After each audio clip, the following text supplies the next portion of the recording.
Hello everyone. सो आज हम देख रहे हैं ऑल एनवायरमेंट रिलेटेड ऑर्गेनाइजेशंस का नेक्स्ट पार्ट। अभी तक हमने लगभग 8 पार्ट्स इसमें कवर किए, जिसमें हर एक इसमें मैंने 4 से 5 ऑर्गेनाइजेशन कवर किए थे। ज़रूर देखो, लगभग 40 ऑर्गेनाइजेशन हम अभी तक कवर कर चुके हैं, जिसका लिटरली कहा जाए तो कोई अदर सोर्स नहीं है, क्योंकि बुक्स में भी काफ़ी लिमिटेड ऑर्गेनाइजेशंस दी है। और रिपीटेडली यूपीएससी में प्रीलिम्स हो या मेंस में हो, इसके रिलेटेड क्वेश्चन पूछे गए। तो वो तो मैंने पीवाईक्यू के साथ ऐड कर दिया, आप वो बाद में हर एक सेशन में चेक कर लेना। तो आपको एक पैटर्न भी समझ में आएगा कि प्रीलिम्स में किस प्रकार से ऑर्गेनाइजेशंस पे क्वेश्चन आता है। रही बात मेंस में क्या इसका एप्लीकेशन है, तो ज़रूर है, क्योंकि लास्ट टाइम ही देखो हमने IQ एयर विजुअल कुछ कवर किया था, जिसमें वर्ल्ड एयर क्वालिटी इंडेक्स के कुछ डेटास थे। और अगर एयर पोल्यूशन पे कोई डेटा आता है या एयर पोल्यूशन पे कोई मेंस का क्वेश्चन आता है, तो आप ऐसे रिपोर्ट लिखते हो तो वहाँ पे डेफिनेटली आपको एक्स्ट्रा मार्क्स आने के चांसेस होता है। एंड वो काफ़ी अच्छा एक आपके मेंस के आंसर राइटिंग को एज दे सकता है। तो ज़रूर इस पूरे प्लेलिस्ट को कवर कर लेना। तो आज का हमारा जो ऑर्गेनाइजेशन का कवरेज है वो है Bombay natural history society, wild life trust of India, the energy resource institute and centre for Science and environment, CSC जिसको कहते हैं, और प्रज्ञा इंडिया नाम से एक NGO है, वो भी हम कवर करेंगे। आने वाले सेशंस में भी कुछ इंपॉर्टेंट ऑर्गेनाइजेशंस हम कवर करने वाले, सीबेड अथॉरिटी है या UN क्लॉज है, आर्टिक काउंसिल है, GSESA नाम से एक, इस पे तो PYQ भी दिखेगा आपको। Even red and red initiatives वगैरह क्या है, उसके बाद वेटलैंड इंटरनेशनल है, और भी कई सारे ऑर्गेनाइजेशन हम आने वाले सेशंस में देखेंगे।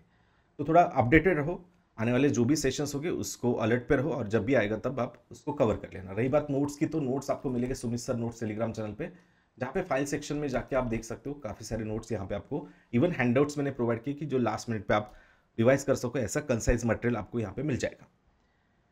तो शुरू करने से पहले एक इंपॉर्टेंट अनाउंसमेंट है सबके लिए, कि जो सबसे लोएस्ट प्राइस अनअकैडमी 15 मंथ का जो सब्सक्रिप्शन है फॉर द GS कोर्सेज, तो वो अब 11 तारीख तक वो ऑफर एक्सटेंडेड है, तो इसका ज़रूर बेनिफिट लीजिए।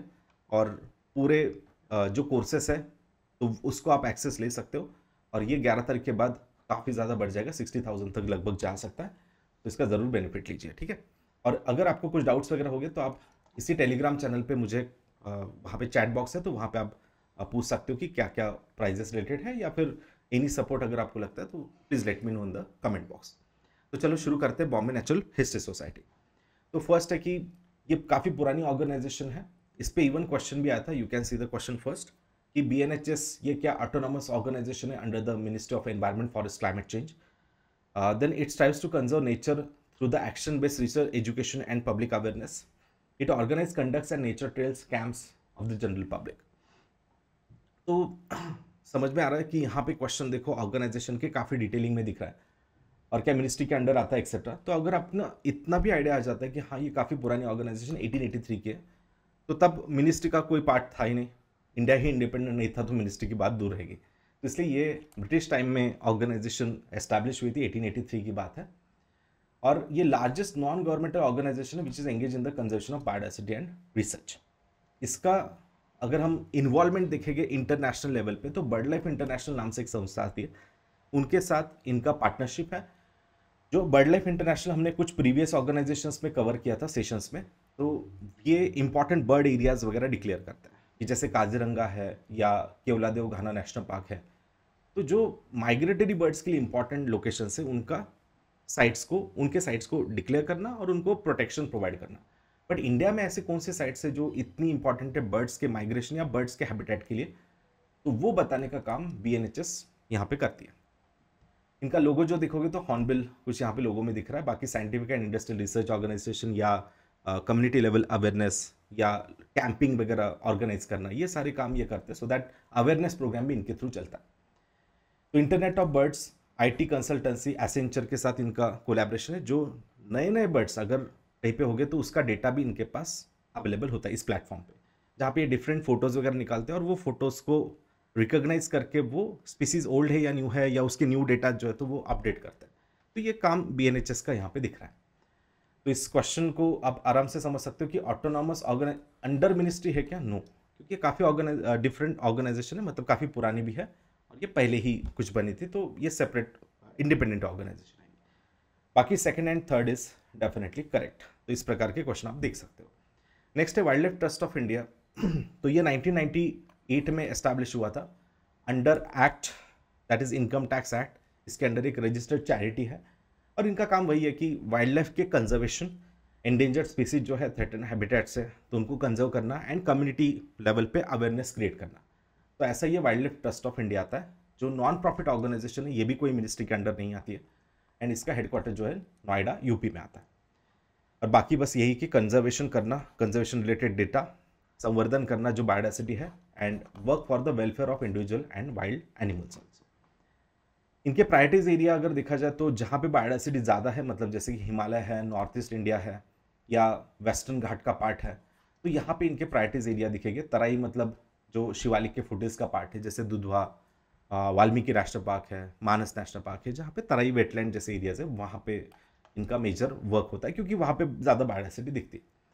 उड़नती टाइगर रिजर्व, तो ये भी है कि जो टेरी के द्वारा वर्क होता है, तो वो छत्तीसगढ़ में आता है। तो छत्तीसगढ़ में यहाँ पे भी इनको जो सपोर्ट है, मतलब इस टाइगर रिजर्व को, वो टेरी मतलब जो आगे हम देखने वाले हैं और wild life trust of India के अंडर ही मैनेज किया जाता है उसको। नेक्स्ट है, तो टेरी क्या है, ये बहुत इंपॉर्टेंट है। तो द एनर्जी रिसोर्स इंस्टीट्यूट देखो 1974 में एस्टैब्लिश हुआ था न्यू दिल्ली में।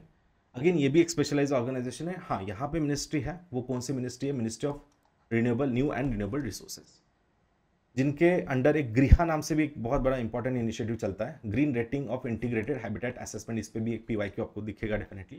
तो ये कौन मैनेज करता है, तो ग्रीन रेटिंग हम आगे देखते क्या होता है। तो basically this is conceived by the energy resource institute, तो नाम में ही है एनर्जी रिसोर्स। तो मिनिस्ट्री भी वैसे ही याद रखो कि new and renewable energy related आता है, जो ग्रीन बिल्डिंग्स को वगैरह रेटिंग करने का एक इनका इनिशिएटिव। ऐसे बहुत सारे इनिशिएटिव्स है, सो लेट्स सी कौन से आता है। तो लाइटनिंग अ बिलियन लिव्स, ये किनका इनिशिएटिव आता है, बस इतना देखना है कि हाँ इन टेरी के द्वारा कौन से इनिशिएटिव चलाए जाते हैं। तो first is the lightning a billion lives, कि जहाँ पे रिन्यूएबल सेक्टर के थ्रू हम एनर्जी रिमोट एरियाज में सप्लाई करेंगे। फिर green rating for integrated habitat assessment, मतलब बिल्डिंग्स जो होती है अर्बन एरियाज में, तो वो कहीं ना कहीं एल्बेडो का एक कारण बनती है, मतलब लेस एल्बेडो होने का, या अर्बन हीट आइलैंड का एक कारण बनती है। बिल्डिंग से जितना रिफ्लेक्शन, सनलाइट रिफ्लेक्शन बना के रखेगी, उतना वो बिल्डिंग सस्टेनेबल या कूल हम कह सकते हैं, जहाँ पे फिर AC वगैरह रेफ्रिजरेटर्स कम लगेंगे। तो ऐसे बिल्डिंग कि जहाँ पे एनवायरनमेंट फ्रेंडली बिल्डिंग्स है, जहाँ पे गार्डनिंग वगैरह, वर्टिकल गार्डनिंग, रूफ टॉप पे वैसे रिफ्लेक्टिव कलर यूज़ करना, तो ऐसे जो हैबिटेट्स है वो डेवलप करना, उसको फिर अगर वो बिल्डिंग वो नॉर्म्स को अगर मेंटेन करती है, वो नॉर्म्स को अगर कि environment friendly and sustainable buildings को अगर डेवलप करती है, तो उनको ये बिल्डिंग का या गृह का एक टैगिंग दिया जाता है। So national rating system of green buildings in India, तो ये गृह जो चलाया जाता है, so it is run by TERI again. तो बस इतना भी याद रखा तो भी मोर देन सफिशिएंट है। उसके बाद ग्रीन ओलंपियाड नाम से कुछ एग्जाम्स वगैरह चलाए जाते हैं, जहाँ पे एनवायरमेंटल एजुकेशन रिलेटेड ये कॉम्पिटिटिव एग्जाम होती है, जिसको ग्रीन ओलंपियाड कहता है। Transforming environment learning green olympiad from awareness to action, इसका कुछ थीम है। तो 3 है देखो टेरी के under. First is lightning a billion lives, गृहा, green rating for integrated habitat assessment and green olympiad also. जैसे मैंने बताया ग्रीन रेटिंग जो अभी हम जिसकी गृहा की बात कर रहे थे, वो यहाँ पे थोड़ा मिनिस्ट्री का इन्वॉल्वमेंट है, तो ये एनवायरनमेंट मिनिस्ट्री के अंडर भी सपोर्ट यहाँ पे चलता है। And the TERI has a global presence of many, मतलब यही मॉडल बहुत अच्छे से ये पूरे वर्ल्ड में एक्सेप्ट हुआ, और इसको इसीलिए टेरी जो है, तो इनका जो भी काम होता है वो वर्ल्ड वाइड भी कहीं ना कहीं चल रहा है। तो याद रखें टेरी के मल्टीपल एब्रॉड भी आपको ऑर्गेनाइजेशंस वगैरह दिखेंगे। तो it is tooled to facilitate design, construction, operation of a green building and in turn measure greenness of a building in India. तो ऐसा एक यहाँ पे मतलब सस्टेनेबल बिल्डिंग बनाने का काम यहाँ पे चल रहा है।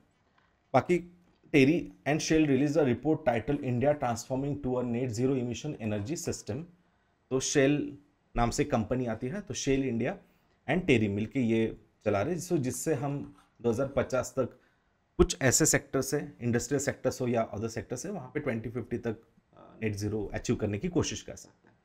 तो याद रखें transforming to a net zero emission energy system by 2050, ये किसका इनिशिएटिव है, तो टेरी एंड शेल का। बस इतना भी याद रखा तो काफ़ी है। बाकी एक पब्लिकेशन में आता है इनका, तो टेडी भी जिसको हम कह सकते हैं, तो टेरी का एक टेडी नाम से एक पब्लिकेशन या ईयर बुक आता है kind of the TERI energy data directory and year book ना। तो हर साल ये ईयर बुक आता है जिसमें एनवायरमेंट रिलेटेड फैक्टर्स का पब्लिकेशन होता है। तो ये था टेरी, सबसे इंपॉर्टेंट है। देखो काफ़ी सारे इसमें सब ऑर्गेनाइजेशन या सब इनिशिएटिव्स है and even publication also. Next आता है देखो CSE, तो centre for Science and environment. 1980s में ये अगेन नॉन प्रॉफिट ऑर्गेनाइजेशन है, न्यू दिल्ली में एस्टैब्लिश हुई थी। It's a think tank on environment, मतलब जहाँ पे क्लाइमेट शिफ्ट कैसे हो रहा है, क्या हो रहा है, उसको एनालाइज करना और उसके रिलेटेड डिफरेंट डेटास प्रोवाइड करना, सजेशंस वगैरह देना। तो some of the project include investigating food adulteration, consumer product safety, वो भी इसमें हैंडल किया जाता है। इनके रिपोर्ट्स मुझे लगता है ज़्यादा याद रखो। तो CSE के अंडर ही डाउन टू अर्थ जो मैगजीन निकलता है, टॉपिक वाइज या सब्जेक्ट बेसिस पे होता है, मंथली भी आता है, ईयरली भी इनके कुछ होता है। तो down to earth is under the publish under the CSE, बस इतना याद रखो। अदर एक आता है गोबर टाइम्स नाम से। तो ये गोबर टाइम जो है तो वो भी लगभग एनवायरमेंटल जो मैटर्स है तो उसके रिलेटेड ही ऐसा एक इनिशिएटिव या पब्लिकेशन है, तो वो भी CSE के द्वारा ही पब्लिश होता है। तो down to Earth and Gobar Times. Apart from this, ये साल में एक बार देखो State of India's Environment report आता है, वो भी डाउन टू अर्थ के अंडर ही, but it is again publish by CSE, okay, Centre for Science and Environment. Okay, तो down to Earth, Gobar Times and State of India's Environment report, हर साल ये दिखेगा आपको। तो ये थे अभी CSE के बारे में। लास्ट है देखो प्रज्ञा इंडिया नाम से आती है, ये तो इंडिपेंडेंट ऑर्गेनाइजेशन है, NGO टाइप आती है। 1995 से ये देखो Pragya is develop organisation which addresses needs of the people living in high altitudes. तो ये आ सकता है कि ये ज़्यादातर कहाँ टारगेट करता है, तो जो हिमालय वगैरह रीजन से, हाई अल्टीट्यूड के रीजन से, जहाँ पे तो काफ़ी अच्छी बायोडाइवर्सिटी होती है, तो वहाँ पे ये टारगेट करते हैं, वहाँ पे कैसे सस्टेनेबल सॉल्यूशंस वगैरह दे सकते हैं। इवन इनके भी ऑफिसेस अगर देखो तो इंडिया में तो है ही गुड़गांव में, बट इनके जो अदर ऑफिसेस है वो अदर कंट्री में भी दिखेंगे, जैसे यूके में है, नैरोबी केनिया में है, न्यूयॉर्क में है, like this. And it implements the project in high altitude Himalaya regions of India and other than that Nepal, savanna Africa, है ना, यहाँ पे भी इनके प्रोजेक्ट चलते हैं। So this is all about the 4 आज हमने देखे हैं।